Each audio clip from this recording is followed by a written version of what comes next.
Today we're going to cover how to go ahead and add your own line onto your spool.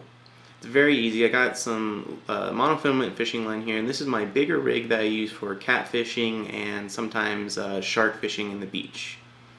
So what I'm going to do is, you can see here where I had the line on before, it has kind of gone down and it's like a nice big lip there. You can see the difference in the reels and how one is for more heavy-duty large fish such as oversized catfish and different kinds of little sharks and halibut at the beach. But the reason I'm using this one is because it's already down a lot on the line more than my other one. So that's actually hurting my casting distance because it's causing more friction as you try to cast. You want to try to always have your reel spooled up as much as possible. So I'm going to go ahead and take the line off.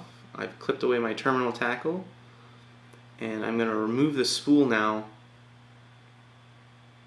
And what I've done is, instead of wasting all that line, I go ahead and kind of got a piece of pipe and I just started kind of moving that line around it so I can use it later in a survival reel project.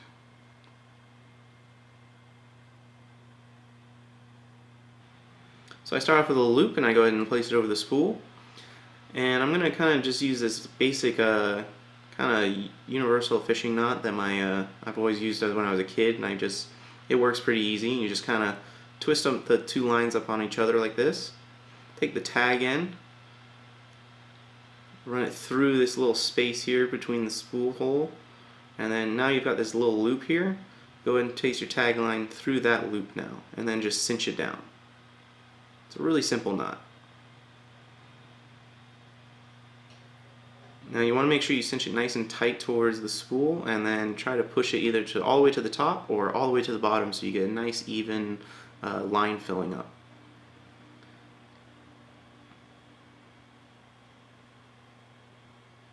Now there's an intentional mistake here I've made, so if any of you see it, you'll probably already know.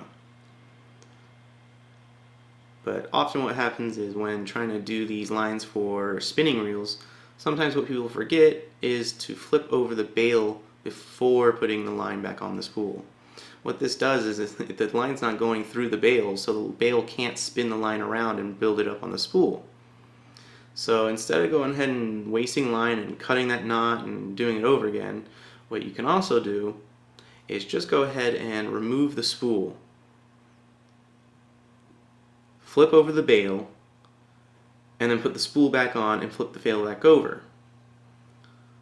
Now the line will be on the right side of the bail and will now be able to spool up. All you have to do then is just start reeling in the line and making sure you keep an even pressure on the line as it comes in. You usually want to keep one hand forward holding the line tight and have one other hand spinning the reel.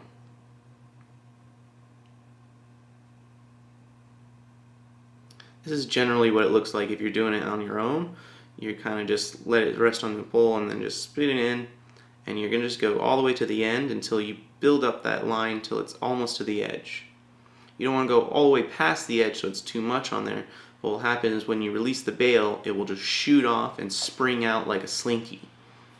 If your reel is having this issue where you're having lots of line spring off and like getting bird's nest, most likely what you've done is you've overfilled your spool.